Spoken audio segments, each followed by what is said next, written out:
надо? Нету наличных?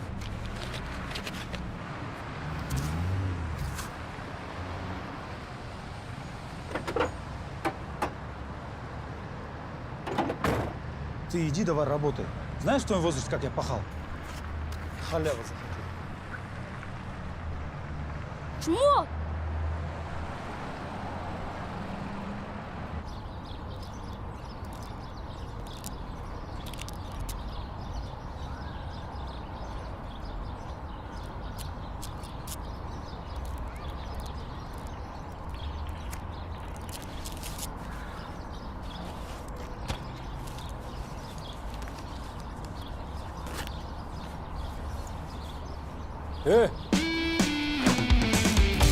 Тоқта!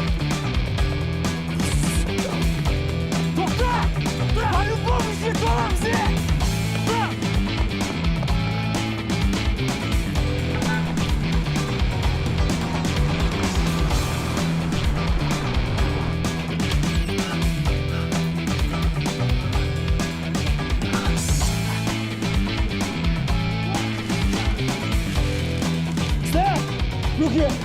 Стою. Сказали, что поймаем паду.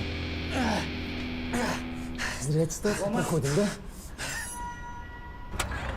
Потише! Заткнись, паду. Что случилось? Все в порядке, работайте. Как зовут? Оскар?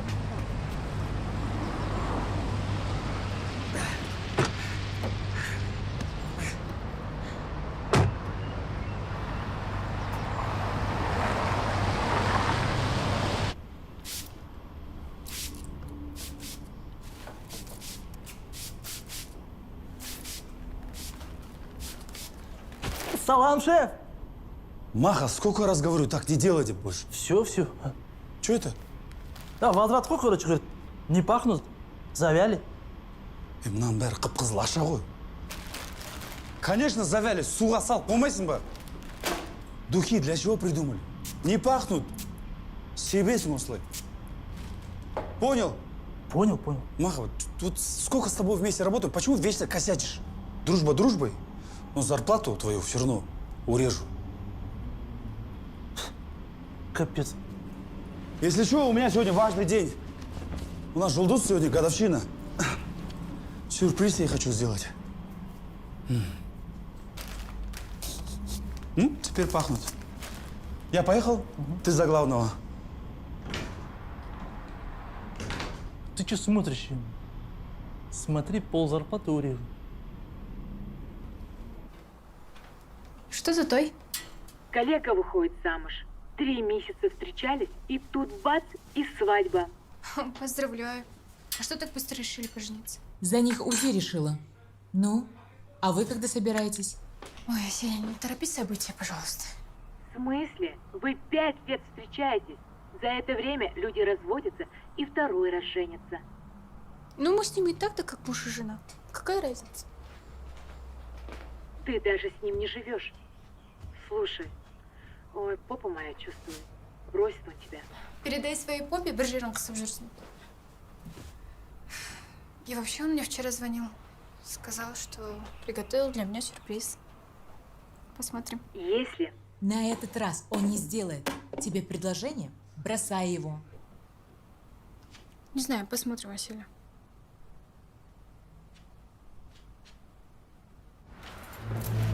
Охрана, сержант. Братан, хотя бы баклажку вес. Андрей, баклажку утри.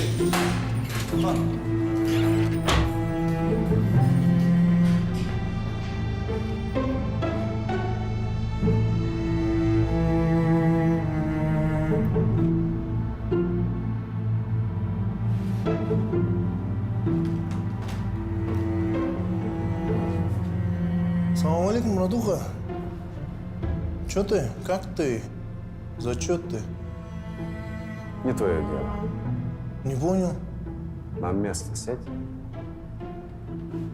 Ты чё такой напряженный, братуха, а?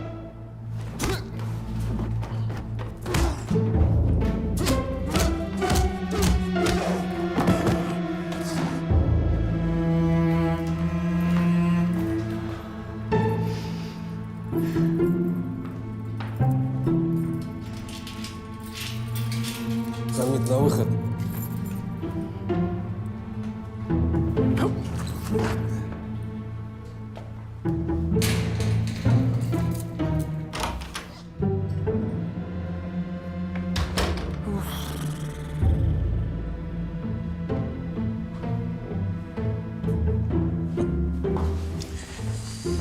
Хамид.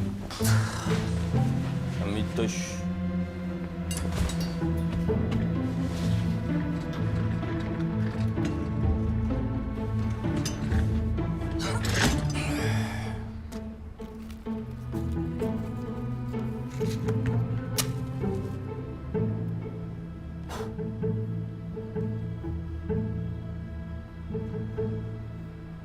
Где? Кольцо.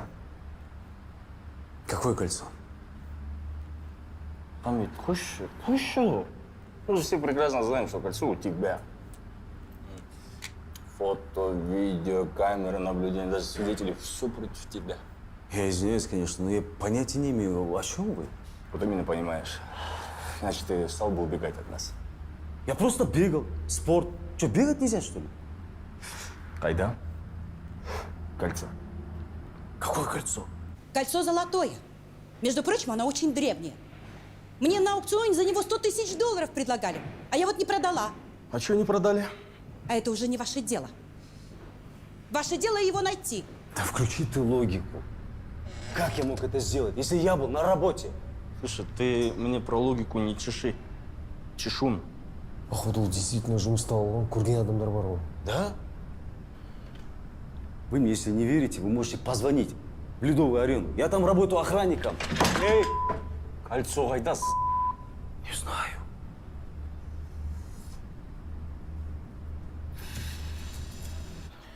Конечно, да, я согласна. Я так долго этого ждала. Ждала? Нет, так не пойдет. Оскар, мы с тобой как 5 лет вместе. И это так неожиданно. Неожиданно. Так тоже не пойдет.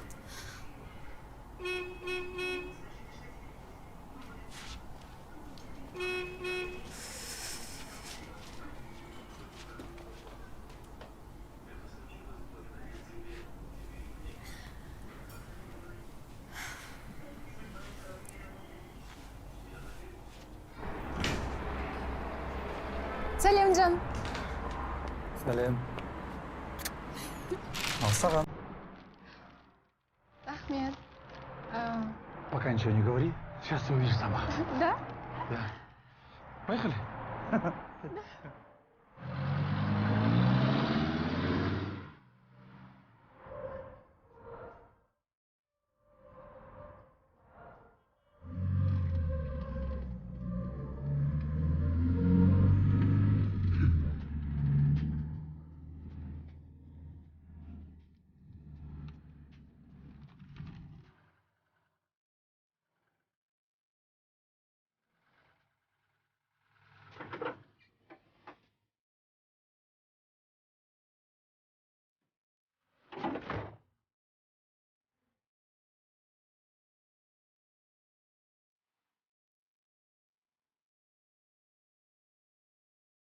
Жука?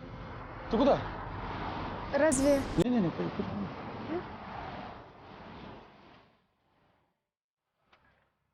О, привет, как дела? Привет. Оскарик, я все подготовил. Сейчас вот это быстро развезу и приеду, хорошо? Ключи дашь? Маха? А ты тоже участвуешь в этой операции? Операция? Кто-то болен? Езжай, езжай.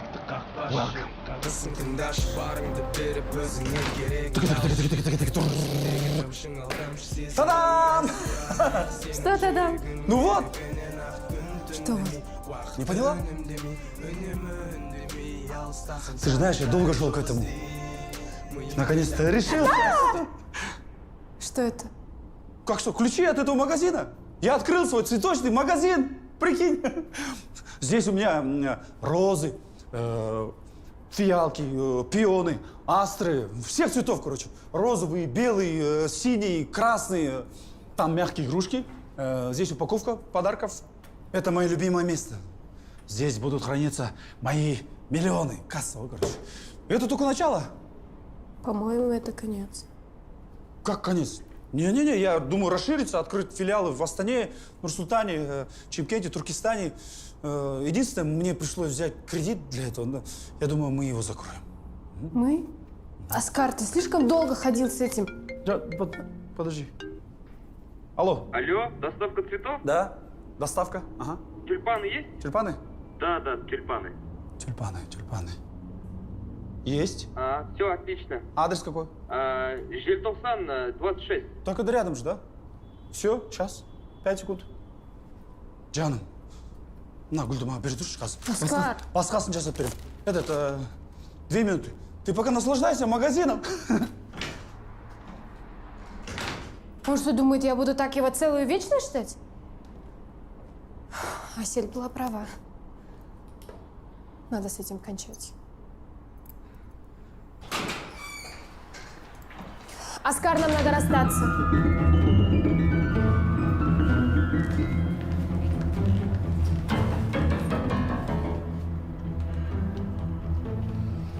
Здесь стояли цветы.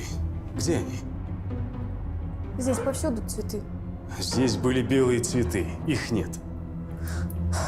Раз нет, значит продали. Кому продали? Откуда я знаю? У хозяина спросите. А вы кто? Я девушка хозяина. Или не девушка. И вообще, что вам надо?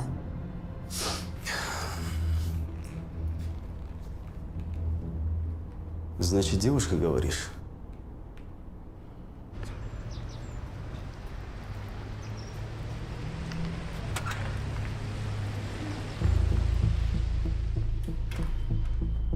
Жука? Жұлдыз?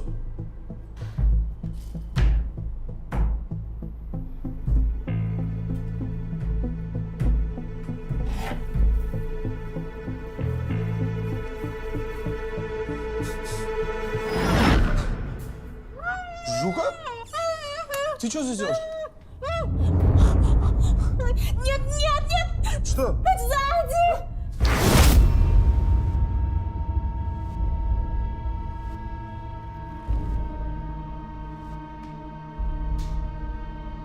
Проснулся? Итак, вопрос.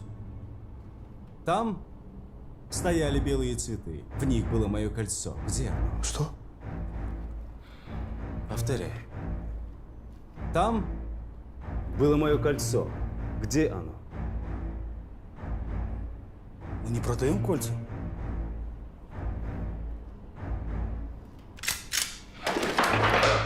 Че тупишь, а? Ты че тупишь, а? Если через час ты мне не вернешь мое кольцо, то твоей девушке конец! Ты меня понял? Я не его девушка. Как не моя девушка? Вот так. Не понял? Ты о чем? Заткнитесь оба! У тебя есть час. А пока она будет со мной. Вставай! Отпусти! Подожди! Тронешь ее, тебе конец. Что ты сказал? Что ты сказал? А? Что ты сказал, А?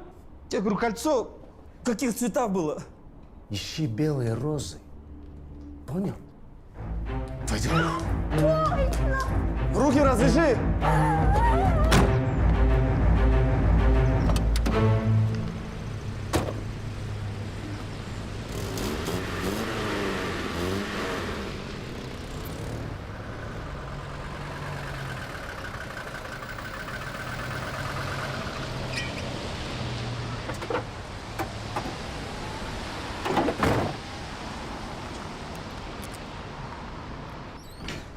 Маха! Оскарик, по этой Тимирязеву невозможно ездить, ёп, тыга-тыга. Маха, развяжи! В смысле разве? Быстрее, быстрее. Вы что, если ролевые игры играете, что ли? Давайте без меня, вы чё? Какие игры? Жуку украли! Қыжыл болмаған шығар деп ойлаймын. Ал Рейни қыжылдан қорғайды. Рейни қыжылды жояп, артық қышқылды бейтараптан Объясни нормально, кто кого украл? Жуку украли. Наконец-то! Той кашан? Да не я украл. Сен қайда қараушысың? Из-под тишка ухалтсан, я его ушатал бы. Ассалаумалейкум, Асеки братан, че братан, да? Сен тасыған қойыстым. Мен атым Уся вот. Сеструхан баласы ғой, попросила с работой помочь. Может, өзімізге ала аламыз? Сегодня? Братан, мен профессионал ғой. Көрпіл деген шашам, ромашканың мамашкасын, роза позасын жарама. Қойындаршы. Удостоверение с собой? Вот.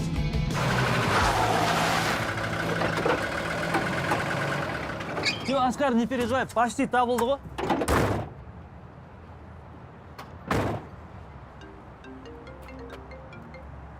Да, жаным? Алло, Жанна, ты меня слышишь? Ты где? Я кольцо ищу, почти нашел. Жуков в порядке? Пока да. Но если ты еще раз заявишься в полицию, я с тобой буду по-другому разговаривать. Какая полиция? Давай хорошенько ищи. Я все вижу. Оскарик, Самосипа? Это у вас девушку украли? Украли? Нет. Ты же сказал, что у него девушку украли. ты же сказал, Жулдуз украли. Может быть. А тебе? Тут такое дело. Жақында қыз тастап кетті. Соған стрессовать етіп. Думаю, что девушку украли. Негізі жақсы кетеді.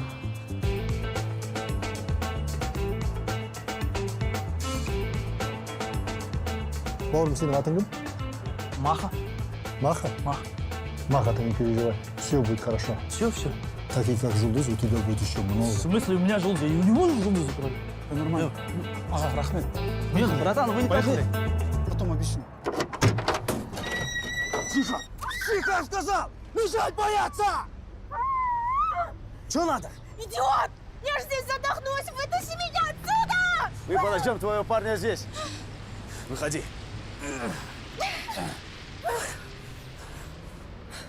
Ой, нет, давай только не тут. Закрой дверь. Ты будешь командовать, да? Ты будешь командовать!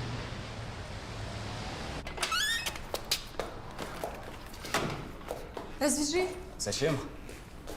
Ну, неудобно, развяжи. Давай. Только без глупостей. Что? Ты что? Далеко убежала? Я что, по-твоему, играешь, что ли? Похож на клоуна? Похож на клоуна! Если еще раз будешь дергаться, я тебя убью. Поняла? Мне похер!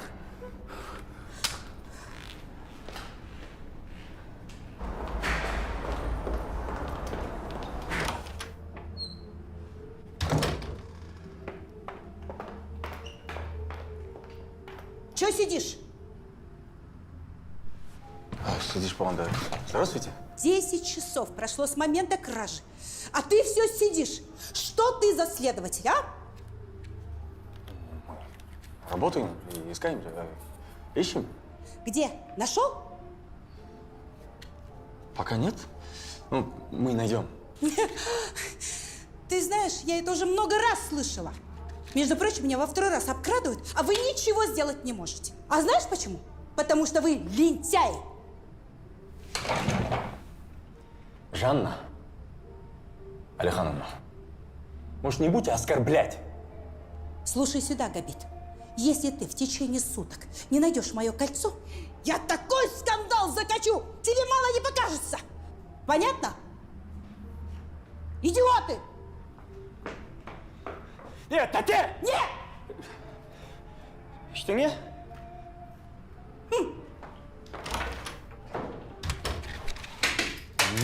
Идиот. Чего смотрите? Вас тоже касается. Жакулей, где вы поймали этого хамита? Вот туда и надо съездить. Прямо сейчас. Быстро. Все. Я знаю, что это ты, а? Ну как ты это проворачиваешь? Подожди. А как мы его найдем? Короче, найдем розы, найдем кольцо. Куда ты их отвозил? Блин, это роддом же. Тут у всех цветы. Как найдем его? Да я не знаю, вот здесь стоял. У меня же его телефон есть, давай я позвоню ему. Звони.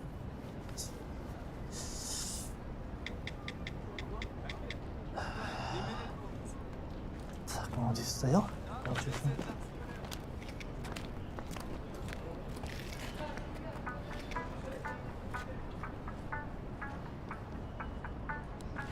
Вон же он! Братан, Трус.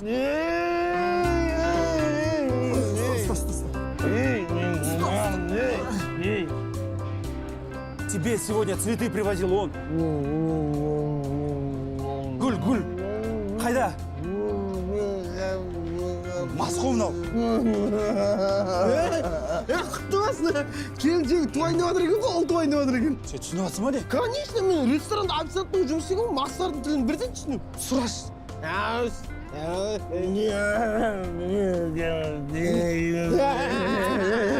Төрт бутылка ішін дейді бір адам. Бутылкасы қайтесің, қай палата?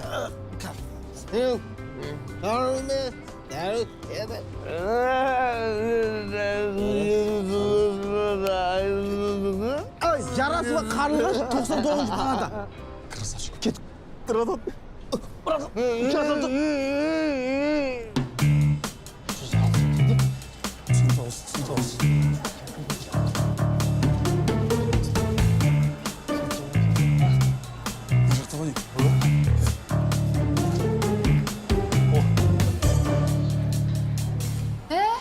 Вы куда? Туда? Туда нельзя? Почему? Қалай почему? Это роддом. Здесь әйелдер рожают, шығамыз. Қашан босанасыңдар, сол кезде келесіңдер. Шығамыз. Вообще кіреміз де шығамыз ғой. Общеңне шық.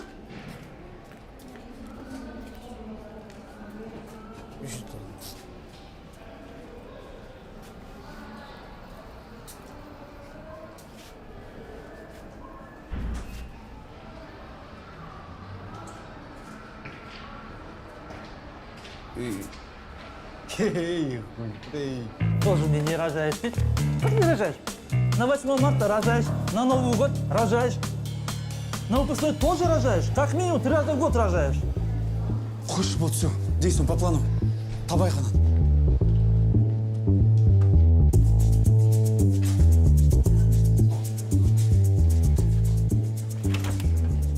Здравствуйте. Карлыгаш Жарасова здесь проживает? Ой, то есть лежит? Ее перевели в следующую палату. Ага. Хорошо, что вы пришли. Кажется, началось. Все, я завтра обязательно вас осмотрю. Я уже рожаю, у меня воды отошли. Мальчик, девочка? Девочка. Исключительно по мальчику. Выздоравливайте. Доктор!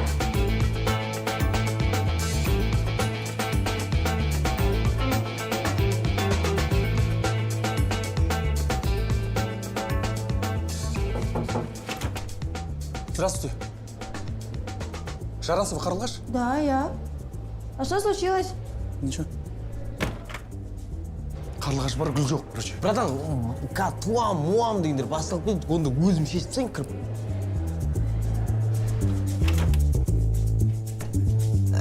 Сәлеметсіз.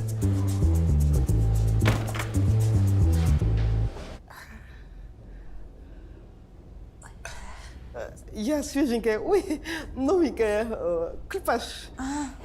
Очень приятно, Карлыгаш. Какой у вас большой живот. Двойня, да? Нет, менький ой, менький суррогатная. Да, сондай ғой. Не істеп жүрміз бөкте адамдар? Не істеп жүрміз, а? Шығамыз тезірек. Шығамыз тез.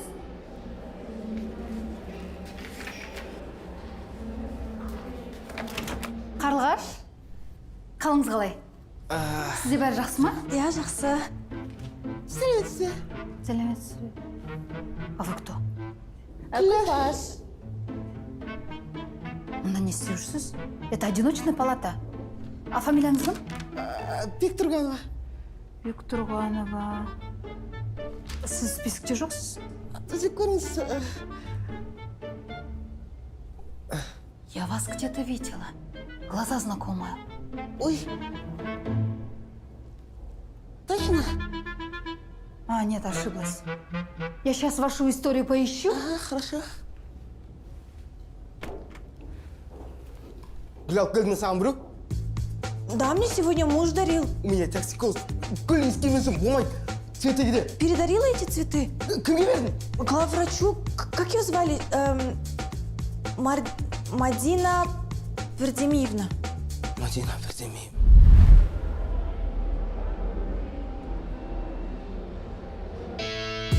Мужчина, розы белые.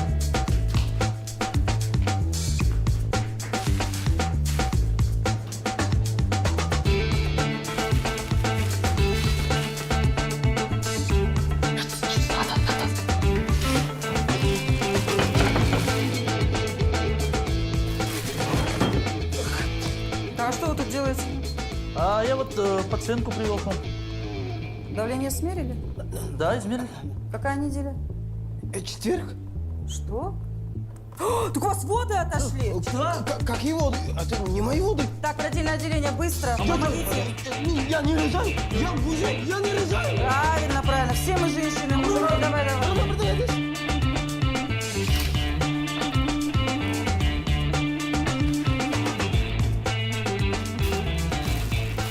Здравствуйте. Здравствуйте. А вы кто? Я директор. Ага. А Мадина Бердемиевна где? Бірдеңесі боқалды ғой деймін, бір жерге кеткен, біраздан кейін келеді. Можно, да? Отырыңыз. Ой, спасибо. Ой, Слушаю вас. получается, тут такое дело. Слушаю. Мы с Мадиной Бердемиевной договаривались, что я в палате буду одна. А сегодня ко мне одну женщину подселили. Женщину? Да. Вот, ну, раз уж вы за главного, возьмите вот это вам рахмет такой. Возьмите. Ну, там, чтобы я Манитин родила, чтобы там нормально все было. Сізге это. Рахмет, конечно, за рахмет, но это некрасиво, я не могу. Ну, ага, никто же не видит, вы что? Возьмите, я все понимаю. Алло, вы что? Как никто не видит? Это рахмет. Это вам. Это неправильно. Вот сами предлагайте, потом нас обвиняйте, что мы берем. Ага, ой, қолымды қайтармаңыз енді. Че вы? Ладно. Что? Началось! Что началось?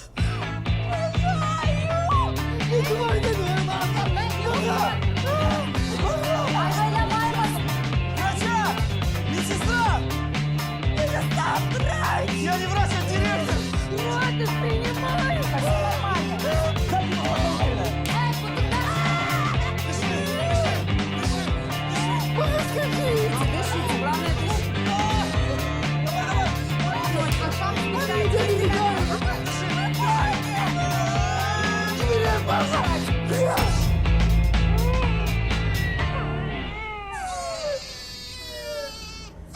У вас девочка.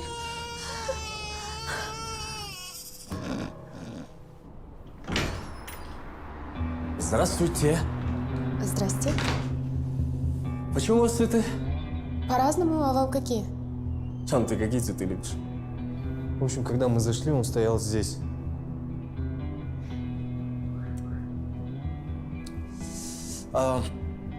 Девушка, можете подойти и показать нам цветы? Извините, не могу. А почему не можете? Ну, хозяин велел не отходить от кассы. Деньги и все дела, понимаете ли. Хозяин? Угу. А где хозяин? На выезде. Цветы развозит. Как вас зовут, девушка? Джулис. Вот здесь все хорошо? Да, все хорошо. А почему вы спрашиваете? Ну, потому что, ну, допустим, не заходил ли вам тот странный тип и не задавал какие-то странные вопросы? Про что, например? Ну, например, про цветочную вазу, там, про кибельные выси, про самаркандский чай или про кольцо. Действительно странный вопрос. Но, увы, нет, никто не заходил. Жаль. Камеры наблюдения видео работают? Нет. Ладно.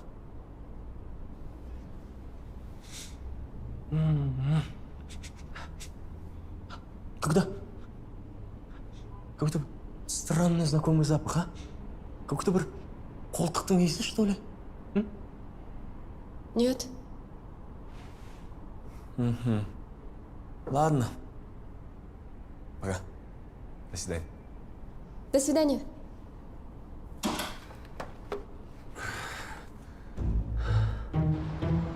Странно все это, странно. А что странного? Она вопросы не задает, кто мы, что делаем.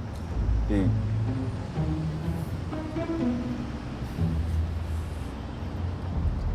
Братан, хорош Шерлока врубать?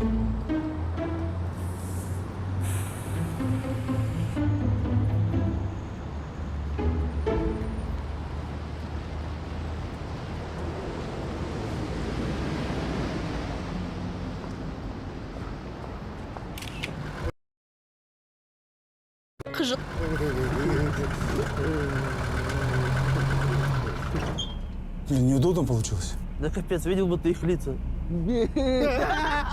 Тихо. Этот дом? Да, вот. Короче, скажешь, цветы, которые привезли, вызывают аллергию. Надо заменить. У тебя классно получается, может, сам скажешь? Сәлеметсіз ба? Келіңіздер ме уже? Просто вы так рано пришли, мы не ожидали даже. Проходите, проходите. Келіңіздер, қош келіңіздер. И жоқ. Мысық жоқ па? Проходите. Проходите. Пап, мам, қуғыншылар, родственники невесты. Ура!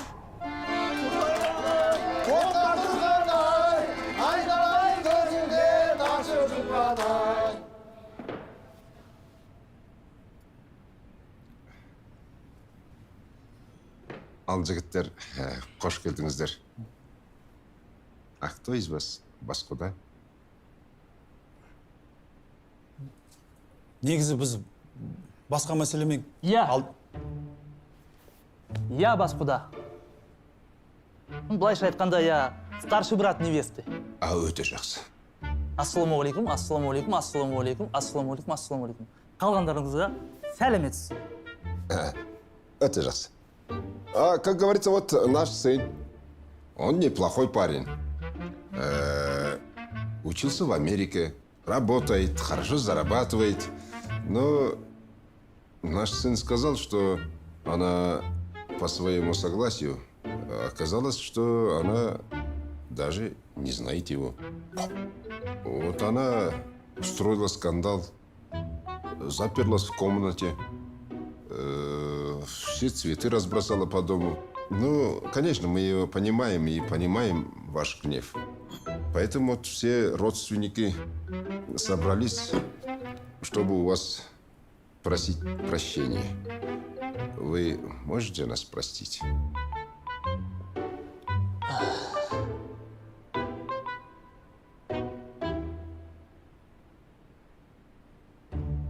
Все нормально. Да? Мы вас прощаем. Ну, конечно, вы вправе забрать вашу сестренку. Пускай остается. Ей же все равно замуж надо выходить. Да? Тем более девчонке скоро 40. Что там лет 15? Блин, я тебе говорю, тормоза, говорю. Бірінші вариант болатын болды, ё-моё. Отвечаю саған, серьезно айтам. Ладно, ты гостей отвлекай. Мы пока кольцо поищем.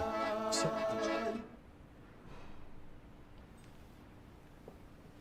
Я прошу прощения. А где невеста? Сестренка там, наверху. Тогда скорее наверх! Я прошу прощения. Ага. А как вы зовете невесту? Кого, Зарину? Да, Зарину. Ну, Зарина. Ну, в принципе, правильно.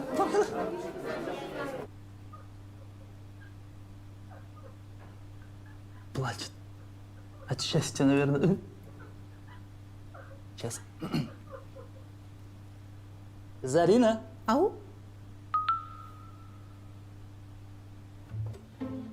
Уақыт аз. Ізде гүлді. Ты туда, я сюда.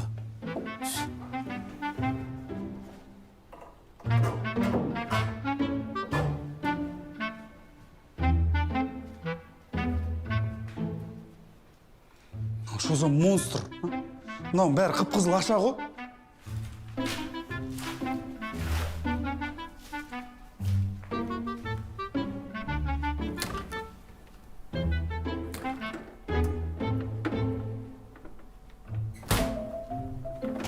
Ассалаумағалейкум. О, қалай бала? Не істеп жүрсің? Кен қандасымыз келген, үйді көріп, қандай жерге келдік енді. Дұрыс. Онда мен көрсетейін үйді. Онда тіпті жақсы. Бірінші мынадан көріп жүрейік. Жоқ, құдеке мен... 2 жас, бақытты болсын. Иә, құтты болсын.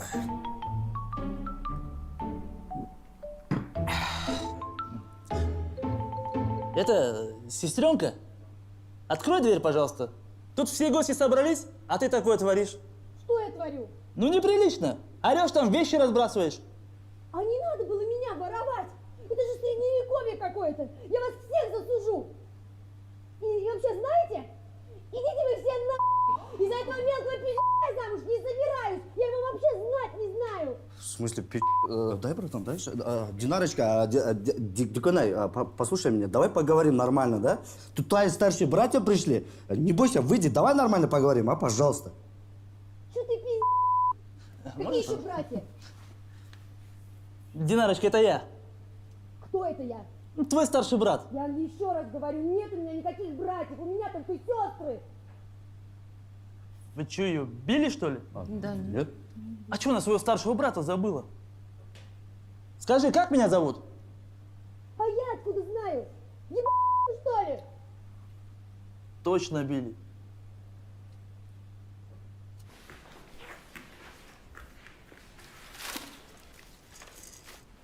А что вы делаете? Привет. Я ищу кое-что.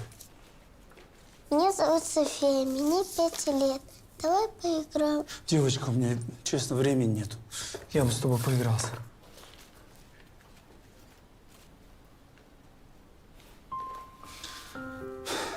Ну, давай поиграем. Это Марат, а это Сая. У них сегодня свадьба. Свадьба? Сая, привет. Я тебя люблю. Я тебя тоже, поскорее бы пожениться. Пожениться? Нет, только не это. Шучу. Ну ладно, давай женимся. А как вас зовут? Меня зовут Оскар. Моего папу тоже зовут Оскар. Только не говори, что маму Жулдуз зовут. Да, а вы что, ее знаете? Я знаю другую Жулдуз, такую же красивую, как и ты. А вы не женаты? Нет, пока не женат. Такой старый, еще не женат. Эх вы, мужчины. Мінеке құда бала. Үйлеріңіз дәу күні әжіп тұр. Менің көрмем. Күштеген негіміз. Телевизор көрем. Яқ деген. Демалам деген сен. Шыға қойдыңыз шыға. Сиркте істеген ғой мен. Қалмалға қанша берейін деп жатсыздар? Ой, 300 мың деген, азақ ақша, мынандай үйлерде тұрасыздар өздеріңіз. 3 миллион. Ой, онда алып қойық деге. Мен бірден білгем, мен жақсы үйге келді. Жақсы. Қалай, ризам. Онда жатыр ма? Онда қалдыр. Өзім тауып берем. Қазір өзім тауып берем. Сатпайсың. Құда атың кім дедің? Русия. Русия. Даган. Қарайдыңыз жоқы деге. Мынау, жаңа қалың қол. Қашан бересіздер? Дедіңіз. Бүгін-ақ бересің. Ой. Аванс білейін бе? Қойдың, құдеге. Аванс. Аванс шынақ қойын. Құтты болсын. Короче, на раз, два, три я ломаю дверь. Попробуй. Раз, три! Ай, болмайды. Есік сындырасың. Қымбат есік қой. Көп тұр ғой, сапасы. Ой, ата, ертең айтпаңыз мынаны.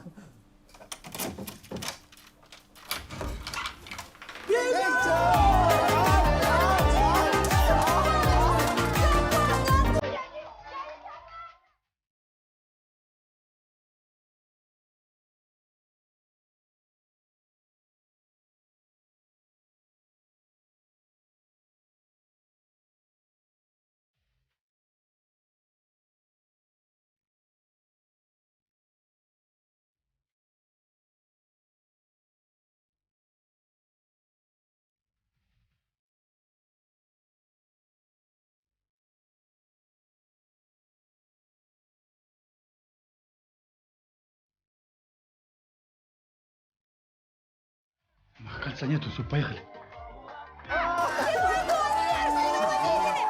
Братан, Если массың не? Кеттік бұл түн. А что, вы уже уходите? А Динарыч? Осы үйде қалсын, қайтып келген қыз жаман дейді.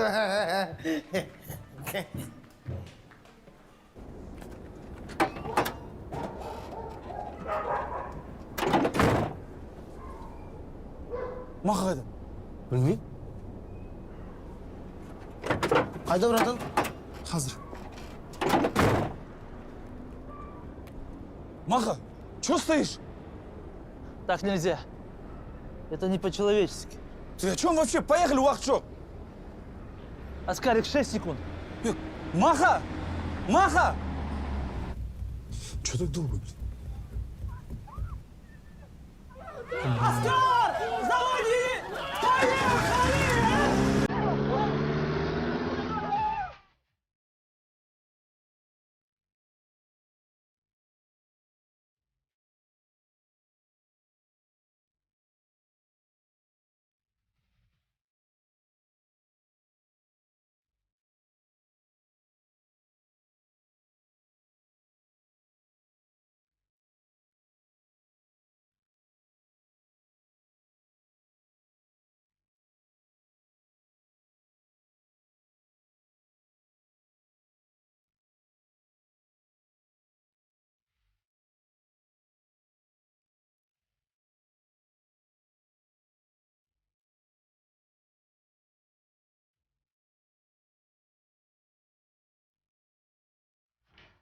Да. Вы, главное, переведите деньги.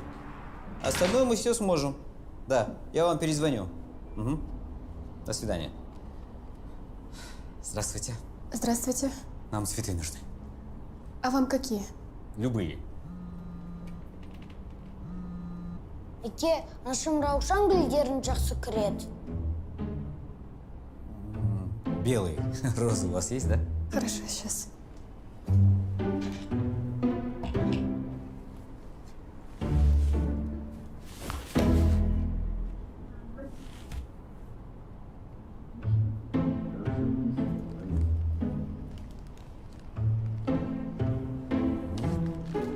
Сколько с меня? А у нас сегодня открытие. Все цветы бесплатно. Серьезно, спасибо большое. Пожалуйста. С праздником вас. До свидания. До свидания. Че так много базарили, а? Алло? Да? Да к нам тот мент приходил. Да ничего не заподозрил. Все нормально. А ты следишь за ними? Все? Давай.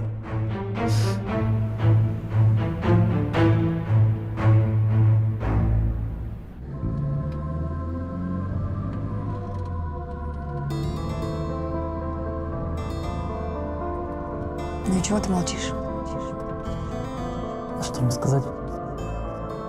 Ну, не знаю. Ты красивая. Ты меня спас, потому что я тебе понравилась? Ну, в принципе... Что? Ну, в принципе... Что? Сейчас, подожди, глаз чешется. Да. Братан, страшно, нормально, подругалар бар екен. Оның подружкалары... Сен бізді естіп тұрсың ба не? Братан, кешір, братан. Нормально.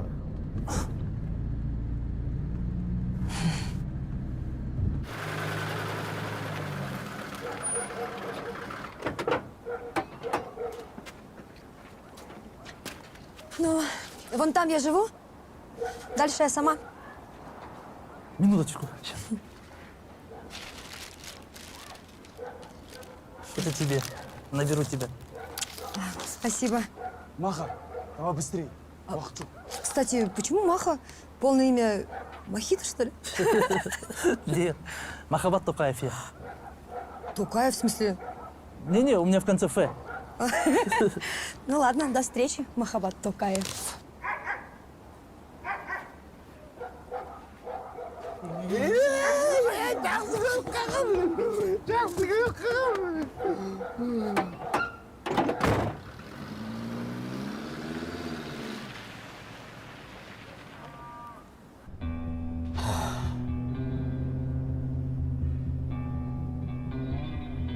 Если ты был здесь, то как ты успел приехать сюда? Че, ракета, что ли?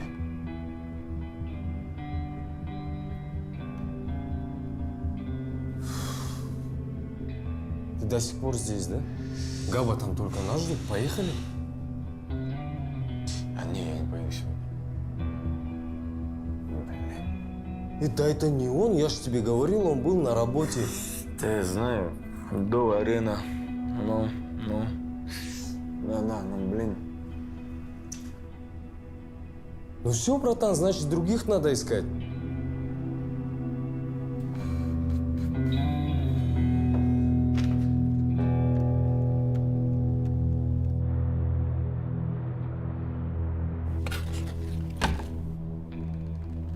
И где же он ходит, а? Из-за него я столько времени потерял. И кольца моего нет. До сих пор.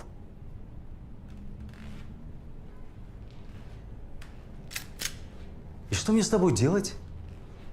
А может, пристрелить тебя, а? Ты только скажи! Я уже кольцо. 5 лет, что ли? Да ты чё? Серьезно, что ли? И что за все это время он не сделал тебе предложение? А? Что за чувак такой, а? А может, это...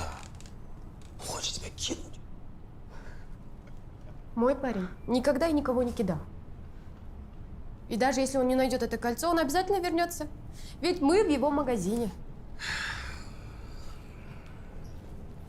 Хорошо. Хорошо.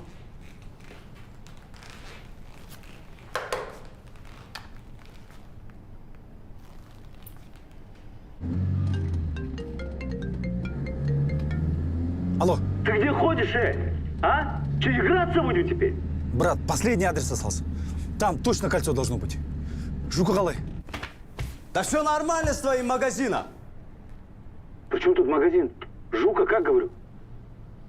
Да не завяли твои цветы. Какие цветы? Жука где? Эй, не трогай я твою кассу. Какая касса? Ты о чем вообще? Быстрее сюда, тупой. Дай трубку, Жуки. Я жду тебя. Давай. Трубку!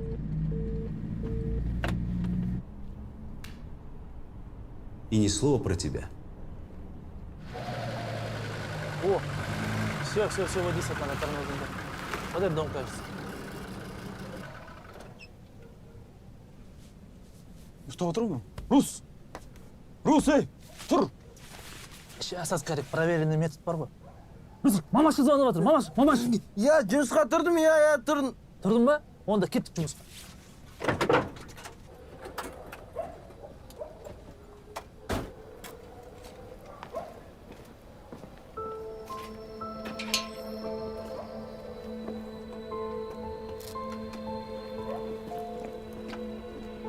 Что-то мне здесь не нравится.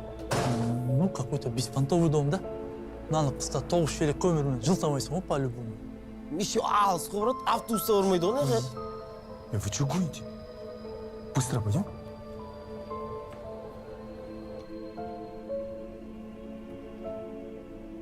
Хозяева!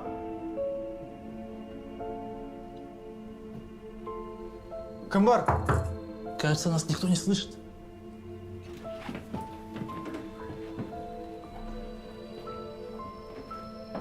Что тут свечи везде горят?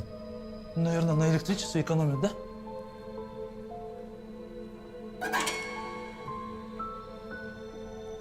Ничего не трогай. Говорить буду я. Все? Все. Здравствуйте. Извините, пожалуйста, мы хотели вас спросить. Странно.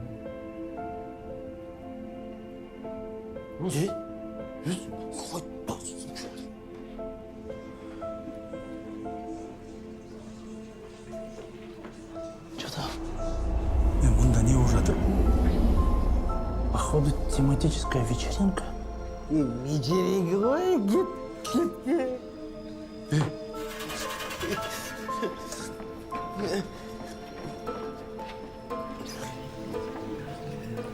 Здравствуйте. Здравствуйте. Здравствуйте. Чуть-чуть опоздали, сори. Кто знает. Классный вечер.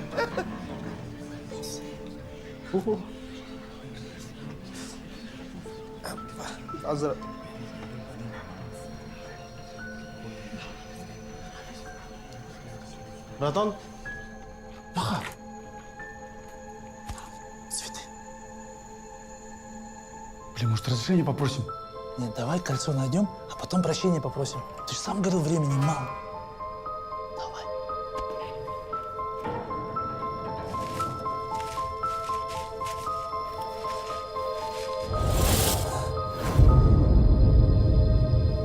Оскар.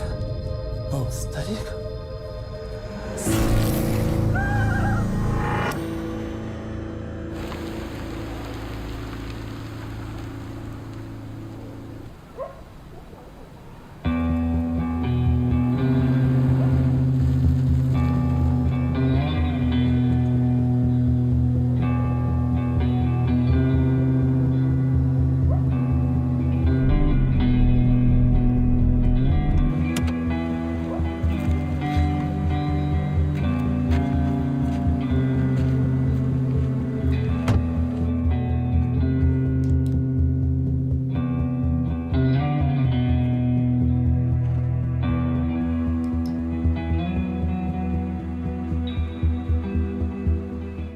Кто вы?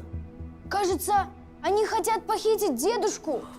Не-не-не, вы не так нас поняли. Это не то, что вы подумали. Батя! Да кого ты нас оставил? Батя? Мама, что происходит? Я, конечно, знала, что у твоего отца есть любовница, но не подавала виду. Получается, у меня есть брат? Я сам в шоке. Так, значит, он и меня обманывал? В смысле, тетя Рая? Ну, он всегда говорил, что любит только меня. А оказывается, у него была и вторая любовница. Стойте! Никакой он его не сын. Маха, хватит врать. О чем ты, Оскар? Кушай, Дим. А, ты серьезно, что ли?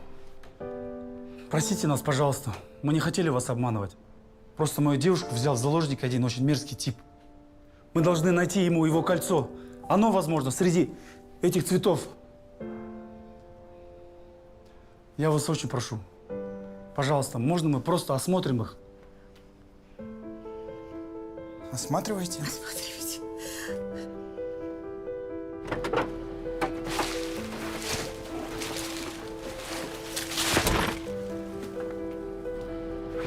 Оскарик, я вот этими глазами посмотрел. В машине кольца нет. Что за гребаный день? Может, кто-то кому-то зарплату урезал? Дурак я. У нас годовщина, я ее на работу к себе повел. Другой бы в ресторан повел. Женился бы давно. Детей бы завел. Тебе рано еще жениться? Вы всего-то 5 лет общаетесь. Поехали.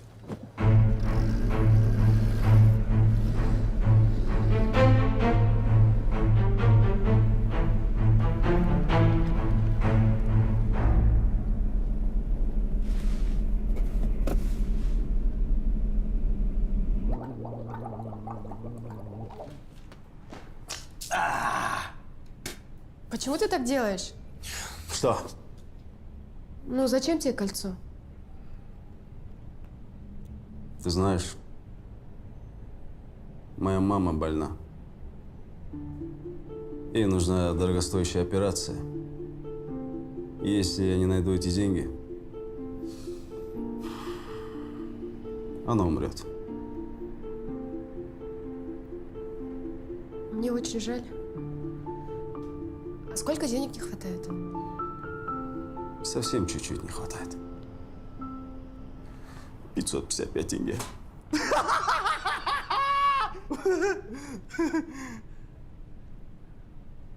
А ты чего хотела услышать? А? Ты что, больной? Кто больной? Я больной? Я больной! А? Ну как на эту тему можно шутить? Это же мама! Знаешь, что я понял в этой жизни? Самое главное – это деньги. Если у тебя есть деньги, то будет все. Слава, внимание, власть. Все вы, мужики, одинаковые. Всю жизнь за деньгами, за карьерой бегаете, бегаете.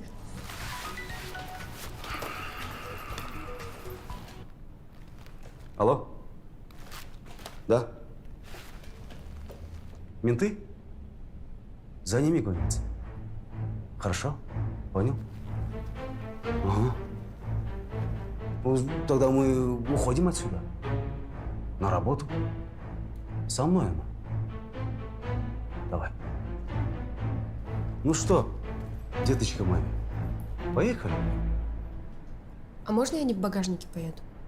Хорошо. В багажнике и поедешь. Блин, не берет. Уф, отлично. В смысле отлично? Но если бы он поднял трубку, что бы ты ему сказал? Он же тебя убьет. Скажу правду. Мы кольцо искали. Искали. Не нашли. Не нашли. Ультрусь. Я хочу быть рядом с Жукой. Братан, бұл сені ғана емес, бізді өлтірейін деп тұр ғой. Сол ғой? Иә. Блин, я вас понимаю. Вы тут ни при чем. Я поеду один. Подожди. Если он тебя убьет, мы же без работы останемся. Аскарик, за тебя до конца. Что там, Аша, нормально? Подожди, Юля. Да ладно, ты подожди. Машина.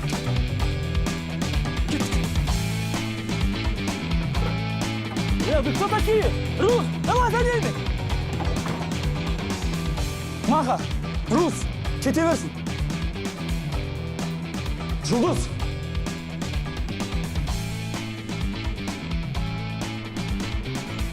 Убежали, гады.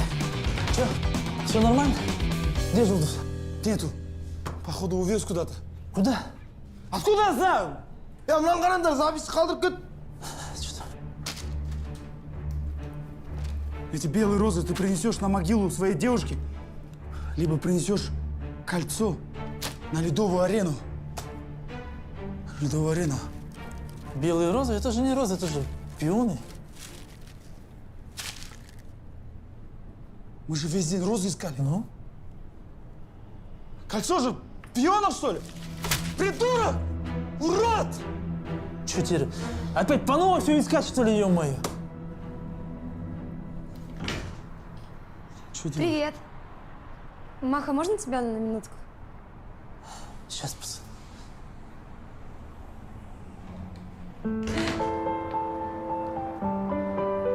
Маха, я, конечно, понимаю, что я тебе понравилась. Ты мне, если честно, тоже нравишься. Давай чуть-чуть узнаем друг друга получше, повстречаемся. Просто это очень дорогой подарок. Я не готова его принять.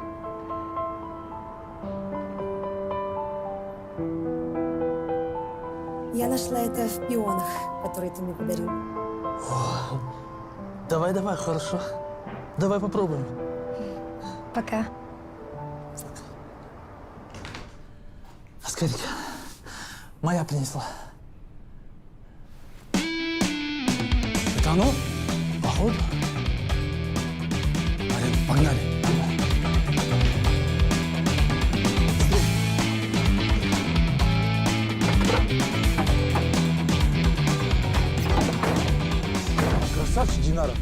другая бы кольцо себе оставил. Ты че, она у меня орхидея, во? Братан, походу, воровать нельзя здесь ходить. А? Все остаемся на своих местах. Глушим мотор. Я из полиции. Мотор глуши. А мы что сделали? Вы сообщники Хамита.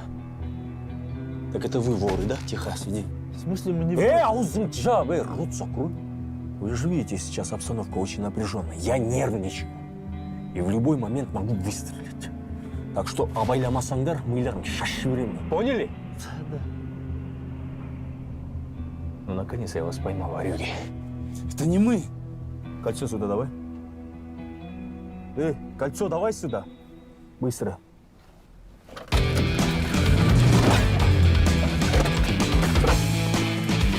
Стоять! Тихо. Убегал?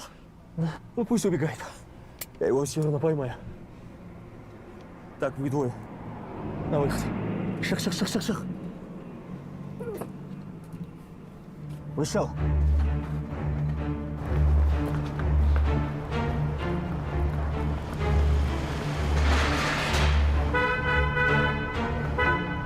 Такси? Да. Ледовая арена, тыщи. Садись.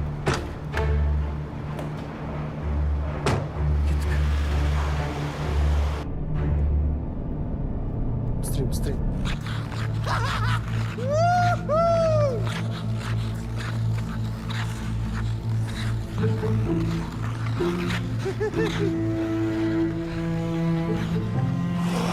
Развяжи меня. Не холодно тут? Да успокойся ты, красавица. Игра только начинается. А знаешь что? А давай мы с тобой поиграем в игру.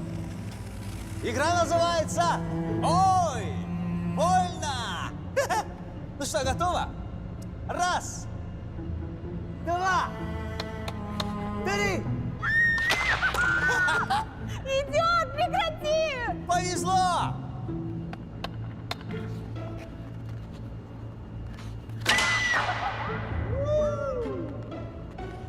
Слушай, везет тебе сегодня. Хватит, я прошу тебя! Теперь я точно не промахнусь. Смотри.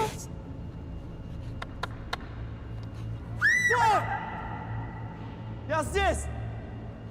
Кольцо у меня! Ну и где же ты? Рядом!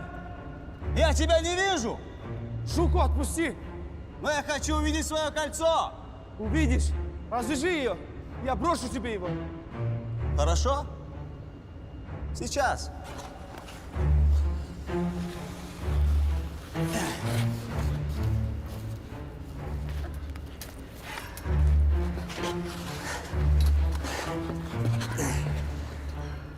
Ну вот. Я отпустил ее. Жулдус, уходи! Держи!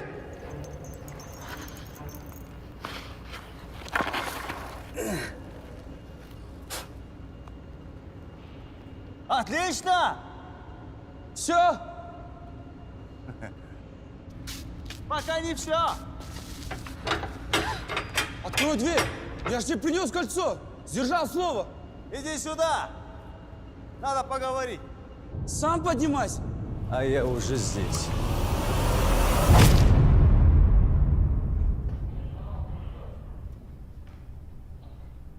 Заходи. Я еще раз говорю, мы не воры. Не үшін, братан? Мен братан. Мен ешқандай кінәм жоқ, брат. Аузың жабы, ты тоже закрой рот. Закрой рот! Что сказал? Мәке дедім мен, брат. Я слышал, мен братан сказал. Мен ешқандай кінәм жоқ.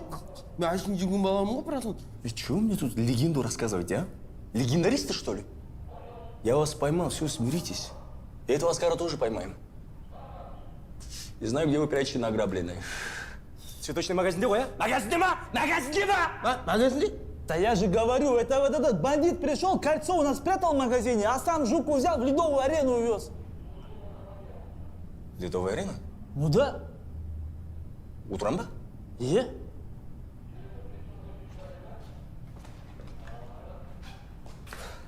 Вот этот? Ну, кажется, он, да. Кажется, говорит точно, конкретно айтсайшы, мынау ма? Вот сейчас чуть больше кажется, что это... Точно айт демек, қазір бетіңе темекіні басып аламын, А все, вспомнил. Всё. Я его вообще не знаю.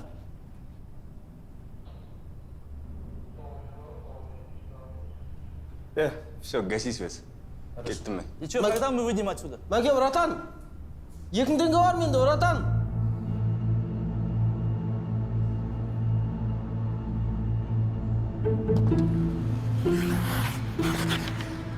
Ну что, проснулся? Не понял. Вас что, двое? Да, ты прав, мы близнецы. Кстати, будем знакомы. Меня Хамид зовут.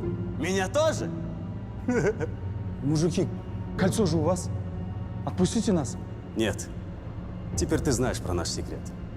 И нам нужно избавиться от тебя. Какой секрет? О чем вы? Сам посуди. Это же очень удобно. Пока один из нас работает охранником и имеет железное алиби, второй может спокойно заниматься нашими грязными делами. А при чем тут я? При чем тут магазин мой? Извини, ты ни при чем. Просто кому-то приспичило.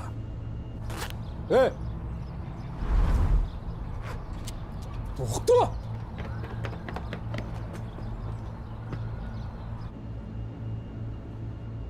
И что это? Это все из-за кого-то кольца? Из-за какого-то кольца? Ты знаешь, сколько оно стоит? Хватит болтать! У меня ноги замерзли. Извини, милая, лечу.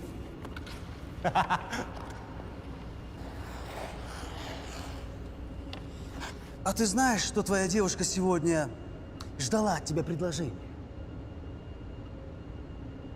Предложение? Да он кроме своих цветов и магазина ничего не видит. А для кого ты думаешь, я открыл этот магазин? Я хочу заработать денег! Я хочу купить квартиру наконец-то! Хочу, чтобы я и ты жили в ней! Я! Вот именно! Я и ты по отдельности! Ты вообще понимаешь, что всего этого мы должны добиваться вместе, а не так, чтобы я узнала, что у тебя открывается магазин? Так я хотел сделать сюрприз! Так ты будешь делать ей предложение или нет? А? Жука, выходи за меня. Да пошел ты! Это значит нет? Да! Тогда или нет? Нет, я тебя бросаю. Ты что, с ума сошла? Я пришел сюда тебя спасать! И предложение сделал тоже. Если бы они тебя не напугали, ты бы этого предложения никогда в жизни не делал. И вообще, давайте побыстрее, убейте меня, я уже его видеть не хочу. Ах так, да? Ах так? Я тоже не хочу тебя видеть. Тогда меня пусть первым убьют, да? Стреляй. Че, серьезно, что ли? Стреляй. Давай. Подожди, братан, ты что, серьезно, что ли? Сейчас. Нет. Да что такое, а? Сейчас. Хамид, дай, пожалуйста, свой пистолет, а?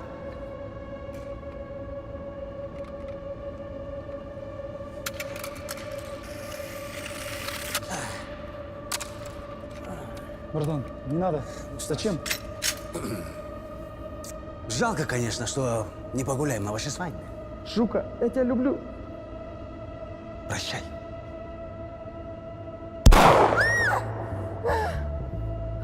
Стоять! Стоять! Руки вверх! Твою мать, вас тут двое, что ли? Габа, братан, это ты, что ли? Хамид, езди меня! Руки вверх! Оружие бросай! Сиди террорными! Сука, я теперь понял все, теперь понял! Да ладно, успокойся ты! Руки вверх! Руки вверх!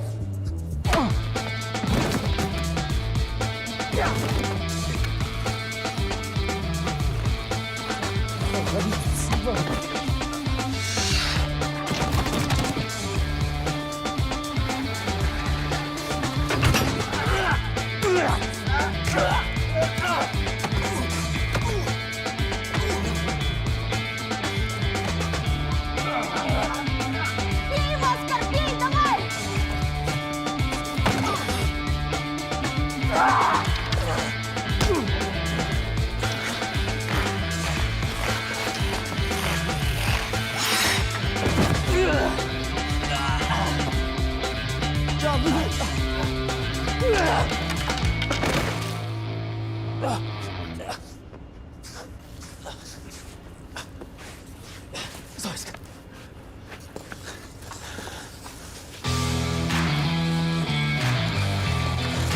Айтып ол беремесің.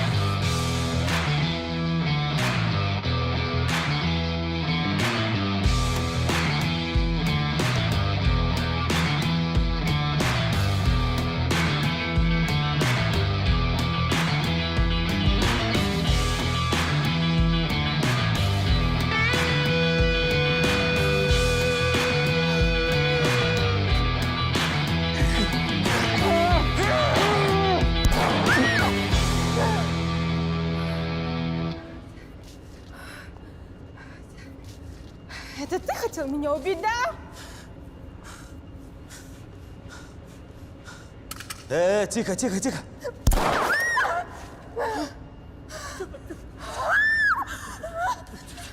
Лежать, лежать!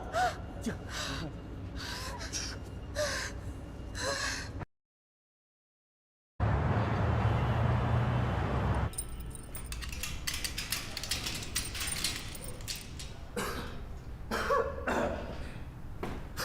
Я сам.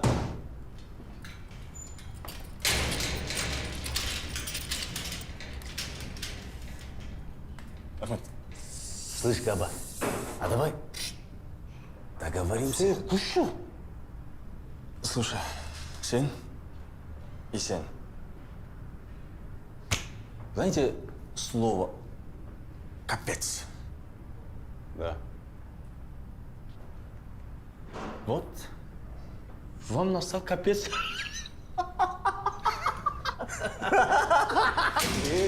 Тихо. Ты не докажешь. Да? Давай, давай, давай. Вон там, на шкафа, есть целая папка доказательств. Давай. Блефуешь, Габа. Посмотрим, посмотрим. Кто из нас блеф? Блефовать ватер. Посмотрим. Это ты во всем виноват.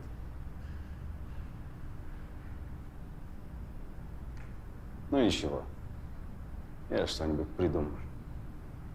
Да ладно тебе.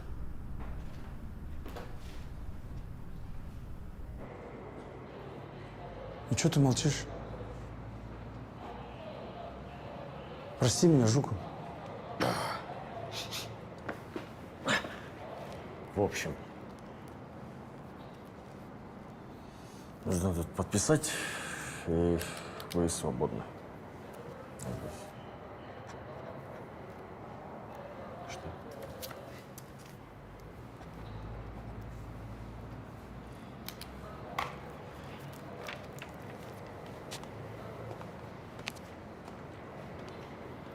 Ты что, реально меня бросаешь? Да. Прощай.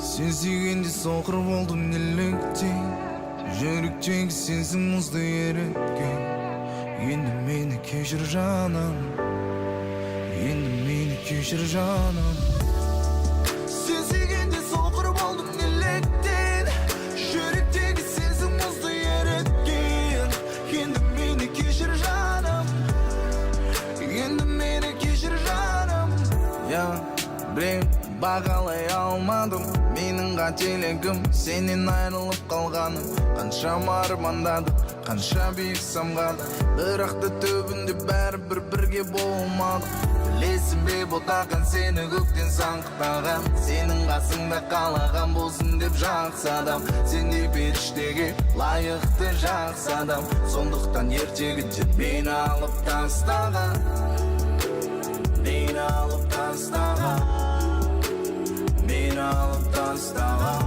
ертегіде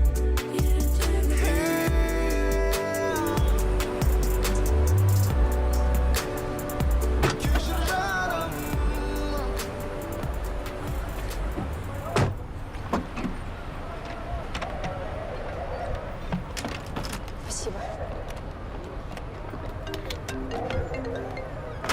Алло, привет. Привет. Ты где? Я на вокзале. Ты все-таки решила, да? Может, еще раз подумаешь? Хватит отговаривать меня, Аселя. Я твердо решила поехать домой к маме. Я тебе сразу говорила, что он несерьезно. Но это же не причина уезжать из города. Аселя, я не могу. Просто все вокруг мне напоминает о нем. Значит, ты все-таки любишь его, да? Все, ладно, давай. Пошла. Как доеду, позвоню.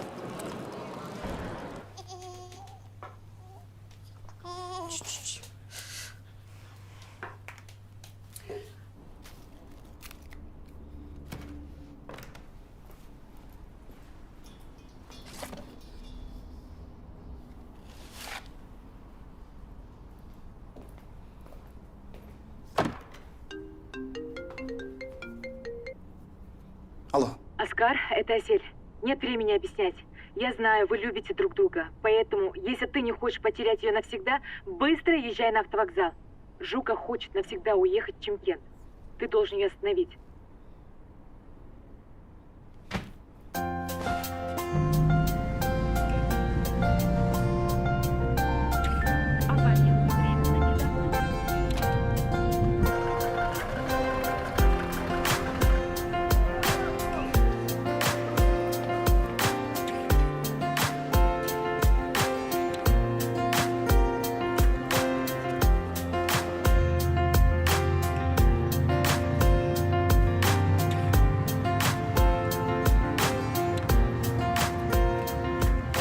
Ассалаумағалейкум. Аға, Шымкентке қайсысы барады? Шымкент. Ой, Шымкентке мынаның бәрі барады ғой.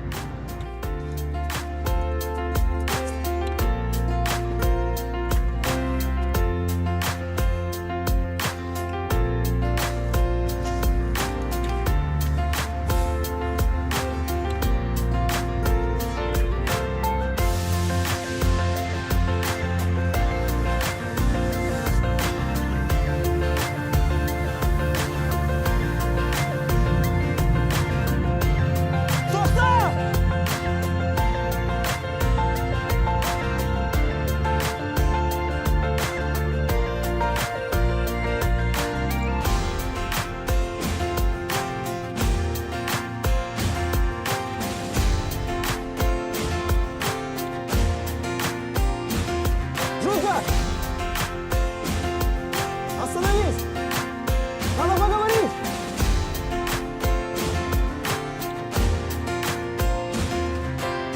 Разан! Тоқташ!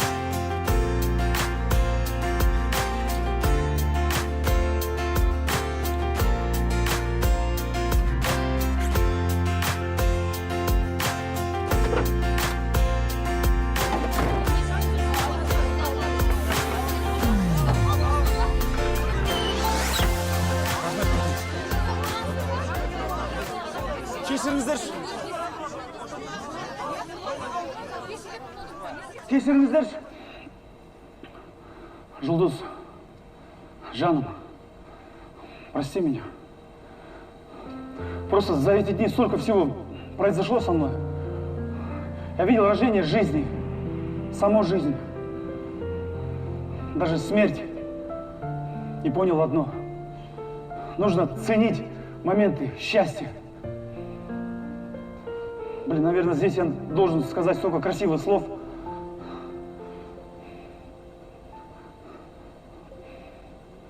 Давай лучше спою. Бауырым, бері тұршы гитара.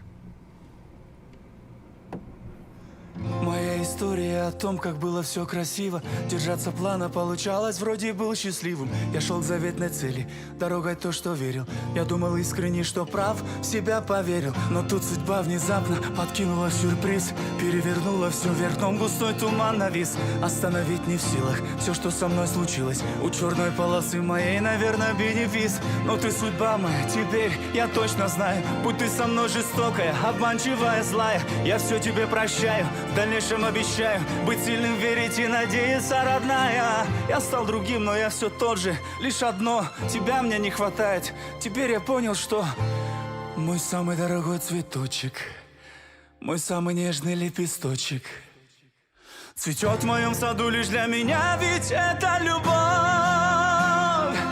Лишь о тебе мечтая, обретаю силы я вновь, ведь ты одна. Любовь, даешь надежду, веру, смысл жизни в сердце моем. В сердце живет любовь.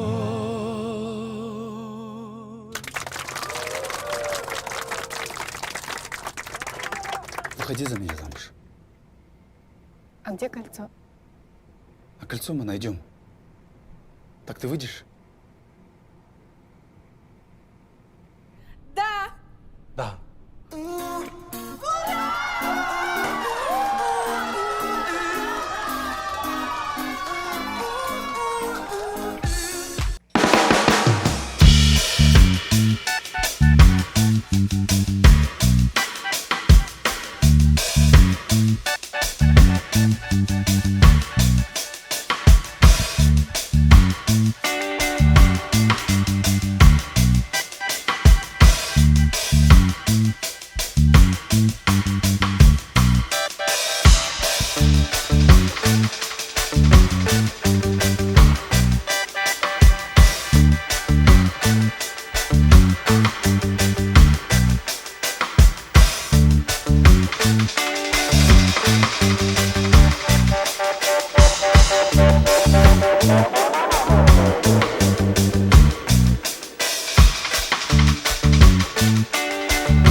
Поздравляю, у вас двойня.